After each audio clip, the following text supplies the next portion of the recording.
Welcome to my class. नमस्ते student. बच्चों, आज हम चैप्टर नंबर 17 पढ़ने जा रहे हैं, जिसका शीर्षक है बीती विभावरी जागरी। बीती विभावरी जागरी इस चैप्टर का ये सेशन नंबर पहला है। बीती विभावरी जागरी एक कविता है और जिसके कवि है जयशंकर प्रसाद। सबसे पहले हम कवि जयशंकर प्रसाद इनके बारे में जानकारी हासिल कर लेते हैं। यहाँ पर जो कवि परिचय मैंने दिया है यह आपके किताब से ही लिया गया है। अगर आपको कवि के बारे में इसके अधिक जानकारी चाहिए तो आप नेट पर सर्च कर सकते हैं। यहाँ पर मैंने कवि की संक्षिप्त जानकारी दी है। कवि जयशंकर प्रसाद, इनका जन्म 1889 और मृत्यु 1937 ईस्वी सन में हुई थी। इनका जन्म काशी के प्रसिद्ध सुंघनी साहू परिवार में हुआ। बचपन में ही पिता का देहावसान हो जाने और बहुत सी विपरीत घरेलू परिस्थितियों के कारण उनकी शिक्षा मुख्यतः घर पर ही हुई। यद्यपि उनका बचपन धन वैभव के विलासपूर्ण वातावरण में बीता, किंतु बाद में उनके परिवार की आर्थिक स्थिति बिगड़ गई। विविध आर्थिक पारिवारिक संघर्षों के बीच धैर्यपूर्वक सभी पारिवारिक जिम्मेदारियों को निभाते हुए उन्होंने उच्च कोटि के काव्य, नाटक और कथा साहित्य से हिंदी को समृद्ध किया। अब देखिए, जैसे कि जयशंकर प्रसाद, इनका जब हम नाम लेते हैं तो हमें पता चलता है कि वह छायावाद युग के प्रमुख कवि माने जाते हैं। अब हम सबको पता है कि छायावाद जो युग था, वहाँ उस युग की शुरुआत 4 कवियों से या 4 साहित्यकारों से माने जाते हैं। छायावाद युग के वह प्रमुख आधार स्तंभ माने जाते हैं। इन 4 आधार स्तंभों में से एक महत्वपूर्ण आधार स्तंभ है जयशंकर प्रसाद। जयशंकर प्रसाद, इन्होंने केवल साहित्य को अपने कविताओं से ही सृजन नहीं किया है, बल्कि साहित्य के अलग अलग विधाओं में अपने उन्होंने लेखन कार्य किया है। चाहे हो नाटक हो, चाहे कहानी हो या उपन्यास हो, यहाँ तक कि उन्होंने निबंध भी लिखे। तो इस प्रकार अलग अलग साहित्य की विधाओं के द्वारा कवि जयशंकर प्रसाद, इन्होंने अपने साहित्यिक जो विधाएं उसके माध्यम से, उसके द्वारा हिंदी साहित्य को समृद्ध किया है। इसीलिए हम उनको केवल मात्र कवि कह सकते हैं नहीं, वह लेखक भी है, उपन्यासकार भी है, कहानीकार भी है और निबंधकार भी है। प्रसाद जी पहले ब्रज भाषा में लिखते थे। ब्रज भाषा में रचित उनकी रचनाएं चित्रधारा में संग्रहित है। खड़ी बोली में रचित उनकी प्रमुख काव्य कृतियां है झरना, आंसू, लहर और कामायनी। अब देखिए, इन्होंने इतने उच्च कोटि के साहित्य लिखे हैं। उसमें कामायनी, जो वह महाकाव्य माना जाता है, आधुनिक युग का महाकाव्य माना जाता है। और आज की जो हम कविता पढ़ने जा रही है, बीती विभावरी जागरे, यह इनकी जो कविता है वह लहर इस काव्य संग्रह से ली गई है। प्रथम कोटि के कवि होने के साथ साथ प्रसाद जी उच्च कोटि के नाटककार और उपन्यासकार भी है। चंद्रगुप्त, स्कंदगुप्त, ध्रुव स्वामिनी, अजातशत्रु, चंद्रगुप्त, स्कंदगुप्त, ध्रुव स्वामिनी, अजातशत्रु, जन्मेजय का नागयज्ञ आदि उनके प्रसिद्ध नाटक और प्रमुख उपन्यास उनका है तितली। अगर आपको लेखक तथा कवि जयशंकर प्रसाद, इनके बारे में विस्तार से जानकारी चाहिए, आप तो नेट पर इसके बारे में सर्च कर सकते हो। अब हम देखते हैं हमारी कविता के संदर्भ में। जयशंकर प्रसाद हिंदी साहित्य के एक सुप्रसिद्ध कवि है, जिन्होंने प्रकृति के सौंदर्य पर आधारित अनेक कविताएं लिखी है। उन्होंने प्रकृति को ही मानव की तरह व्यवहार करते हुए दिखाया है। इसी तरह उनकी एक सुंदर कविता है बीती विभावरी जागरी। आप इस कविता के उस रूप से खूब परिचित है जिसे सस्वर गाया जाता है। जी हाँ, कविता को इस रूप के रूप में अगर हम देखेंगे तो उसे गीत भी कह सकते हैं, क्योंकि यह कविता एक गीत भी है। इसे हम पढ़ भी सकते हैं और गा भी सकते हैं। अब देखिए, जयशंकर प्रसाद जबकि वो छायावादी कवि है। अब छायावादी कवियों की विशेषता यह थी कि उन्होंने अधिकतर जो कविता है, उनको कविता का माध्यम था उनका प्रकृति। तो प्रकृति को माध्यम बनाकर उन्होंने उसका मानवीकरण किया है।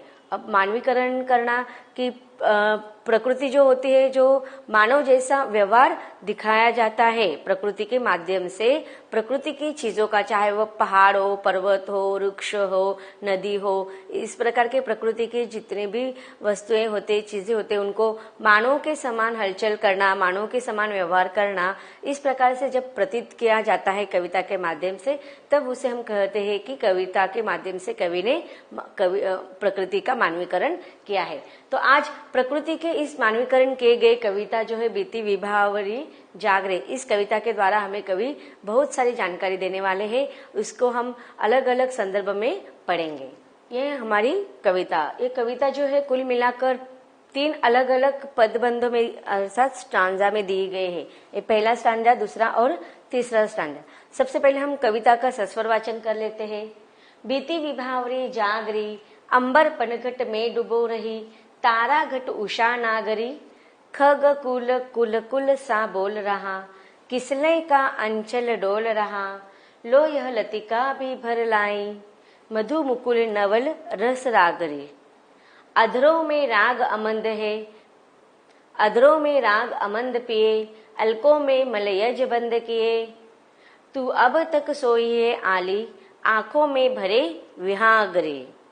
तो इस प्रकार इस बीती विभावरी जागरे, इस कविता में कवि जयशंकर प्रसाद इन्होंने कुल मिलाकर 3 काव्यांश को लिखा है, बताया है। और ये 3 काव्यांश जो है उसको हम अलग अलग सेशन में अलग अलग काव्यांश को पढ़ेंगे। सबसे पहले हम पहले काव्यांश को विस्तार के साथ इस सेशन में पढ़ते हैं। पहला काव्यांश है, बीती विभावरी जागरी, अंबर पनघट में डुबो रही, तारा घट उषा नागरी।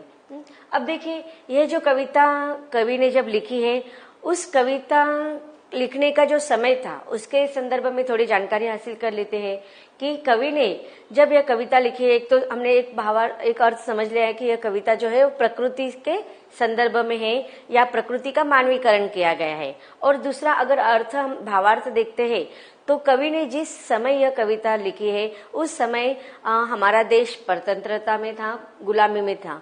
तो उस समय स्वतंत्रता सेनानी जो होते थे या स्वाधीनता सेनानी जो होते थे, वह एक तरफ सीमा पर लड़कर अपना कर्तव्य निभा रहे थे, तो दूसरी ओर समाज का एक हिस्सा ऐसा था कि वह उसे अपने स्वतंत्रता के बारे में कुछ लेना देना नहीं था।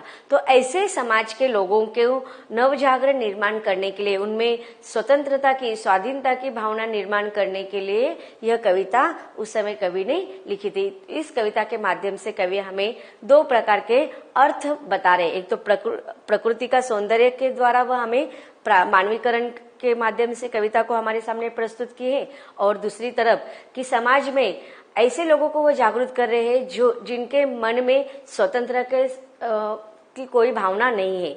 तो स्वतंत्रता की या स्वाधीनता की भावना को जागृत करने के लिए जन जागृत के रूप में यह कविता हमारे सामने कवि प्रस्तुत कर रहे हैं। अब देखिए, यहाँ पर देखते हैं हम पहले काव्यांश को। अब ये जो पहला काव्यांश है उसमें एक कुल मिलाकर 3 पंक्तियां हैं। अगर अगले काव्यांश को देखते हैं तो दोनों काव्यांश में 4 पंक्तियां दी गई। तो छोटे से छोटे शब्दों के माध्यम से बहुत व्यापक अर्थ यहाँ पर कवि हमें बता रहे हैं। कवि बताते हैं कि बीती विभावरी जागरे। अब देखिए, विभावरी का अर्थ क्या होता है कि रात। अब इस कविता में बीती विभावरी जागरी, अब देखिए री, इससे हमें पता चल रहा है कि ये शब्द जो है वह स्त्रीलिंग है। तो इसे इस कविता के माध्यम से एक सखी दूसरे सखी को उठा रही है। किस नींद में एक सखी जो है वह सोई हुई है, निद्रावस्था में है, तो उस समय दूसरी सखी उसको उठा रही है। और अब यह बात हमें इससे पता चल रहा है कि जागरी, तो यहाँ पर किसी स्त्री को उठाने का कार्य हो रहा है। तो एक स्त्री या एक सखी दूसरी सखी को निद्रावस्था से जागृत करते हुए कहते हैं कि बीती विभावरी जागरी। अब देखिए, बीती विभावरी जागरी, विभावरी मतलब का अर्थ मैंने आपको बता दिया कि रात, या रात्रि। अब रात का समय बीत चुका है, सुबह हो गई है और ऐसे में एक सखी सो गई है और उस सखी को जागृत करते हुए दूसरी सखी कह रही है कि रात्रि बीत चुकी है, अब तुम्हें जागृत होना चाहिए क्योंकि प्रकृति का सारा अंश जागृत हो चुका है और तुम जो है सो रही हो अभी तक। अंबर पनघट में डुबो रही, तारा घट उषा नागरी। अंबर, अंबर का अर्थ क्या होता है कि आकाश। अब देखिए अब यहाँ पर हम शब्दार्थ देख लेते हैं। अंबर का अर्थ होता है आकाश या गगन। नागरी, नागरी का अर्थ क्या होता है कि नगर में रहने वाली जो स्त्रियां होती है उसे नागरी कहा जाता है। तो अधिकतर नागरी का अर्थ क्या होता है, महिला या स्त्रियां। उषा, उषा का अर्थ क्या होता है कि प्रातः काल, सुबह। कौन सा काल होता है कि जहां पर अंधकार, रात का अंधेरा नष्ट हो रहा है और सूर्य का उदय हो रहा है, लेकिन पूरी तरह से नहीं। रात का अंधेरा जो कालिमा है वह धरती पर छाई हुई है और सूर्य का आगमन तो हो रहा है लेकिन वातावरण का जो रंग है वो थोड़ा कालिमा युक्त है। ऐसे वातावरण को हम उषा कहते हैं। अब देखो अंबर, अंबर रूपी पनघट। अब देखिए पनघट, पनघट का अर्थ क्या होता है कि पहले युग में जो स्त्रियां होती थी, महिला होती थी, वो क्या करती थी, गांव के नदी के किनारे जाकर पानी भरने के लिए जाते थे। नदी के किनारे कहो या फिर जो कुआं होते थे वहां पर जाकर वो पानी लाने के लिए जाते थे। अब यह क्रियाएं कब होती थी कि बहुत सुबह सुबह होती थी, जब रात नष्ट होने का समय होता था और सूरज का उदय भी होने का समय। उस समय स्त्रियां क्या करती थी, पनघट पर जाकर पानी लाने के लिए जाते थे। तो अब क्या हो गया है कि अंबर रूपी, आकाश रूपी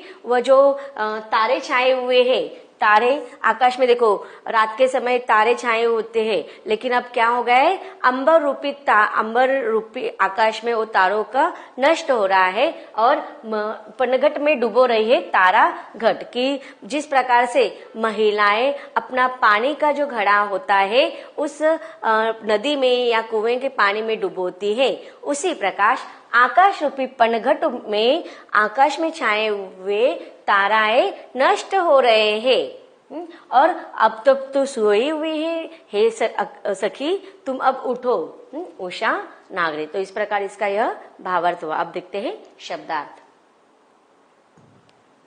विभावरी रात्रि, अंबर पनघट, आकाश रूपी पनघट, तारा घट, तारे रूपी घड़े, उषा प्रातःवेला या सुबह, नागरी स्त्री। अब देखिए यह कविता जो है जयशंकर प्रसाद के काव्य संग्रह लहर से ली गई है और इस कविता में एक सखी दूसरे सखी को संबोधित करते हुए कह रहे कि प्रकृति अपने समस्त सौंदर्य और संगीत के साथ जाग गई है, पर तुम हो कि अपने सौंदर्य और माधुर्य को लेकर सो रही है। कविता के एक अन्य की ओर अगर हम संकेत करते हैं तो इस कविता जिन दिनों लिखी गई है उन दिनों भारत में अंग्रेजों का राज्य था और आजादी के लिए संघर्ष चल रहा था, एक और संघर्ष चल रहा था। राजनीतिक और सामाजिक कार्यकर्ताओं के साथ साथ कवि, लेखक, रचनाकार भी जन जागरण के लिए प्रयास कर रहे थे। प्रसाद जी ने अपने नाटकों में भारतवासियों में जागृति लाने के लिए भारत के उस गौरवपूर्ण अतीत का वर्णन किया है जिसमें लोग अपनी आजादी बचाए रखने के लिए संघर्ष करते हैं। इस कविता में भी हमें यही संकेत दिखाई पड़ता है। अंतिम पंक्तियों में देखो, जब हम कविता का अंतिम पंक्ति पढ़ेंगे तो उसमें दिखाई देगा कि अधरों में अमंद राग और केशों में बंद मलय से इन्हीं बातों का हमें संकेत मिलता है। कवि ने आह्वान किया है कि सभी सामर्थ्य होते भी सोए रहने का क्या मतलब है, जबकि सारे संसार में हलचल हो रही है, तो फिर सो मत जागो। अब देखते हैं हम इस कविता के माध्यम से थोड़ा संक्षिप्त में हम भावार्थ और स्पष्टीकरण देख लेते हैं। अब आप लोग सब जानते हैं कि अधिकांश गांवों में पानी लाने के लिए घर से दूर कुएं, नदी, तालाब आदि तक जाना पड़ता है। तो जब सुबह होती है तो उधर स्त्रियां क्या होता है, अपना घड़ा लेकर पानी भरने के लिए निकलती है और उस स्थान पर जहाँ स्त्रियां पानी भरती है उसे हम पनघट कहते हैं। अब देखिए रात के अंतिम समय पहर में दिन के उजाले को जो धीरे धीरे फैलता है, अभी देखो जहाँ पर सूरज भी नहीं निकला होता है पर उजाला होने लगता है, अर्थात आकाश में कालिमा हल्के हल्के होते हुए आसमानी हो जाती है। तो धीमे, और उसी समय क्या होता है, धीरे धीरे हवा चलने लगती है, चिड़िया चहचहाने लगते हैं और लोग जाकर अपना काम शुरू करने लगते हैं। सूरज निकलने से पहले इस समय को हम क्या कहते हैं, उषा या उषा काल। अब देखो यहाँ पर उषा काल या उषा, यह जो पनघट, ये जो दो शब्द आए थे, इसका विस्तार से वर्णन इस परिच्छेद में किया है। अब हम भावार्थ को विस्तार से देखते हैं। एक स्त्री पनघट पर पहुंचकर घड़ा डुबो रही है। स्त्री है यहाँ पर उषा, पनघट है आकाश और घड़ा है तारा।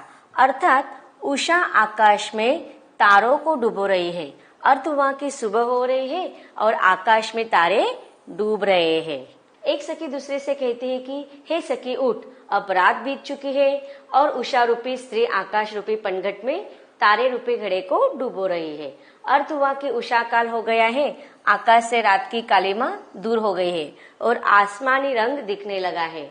आप जानते हैं कि पानी का रंग भी कैसा होता है, आसमानी होता है। इसलिए यहाँ आकाश की कल्पना पानी भरने के घाट अर्थात पनघट के रूप में की है।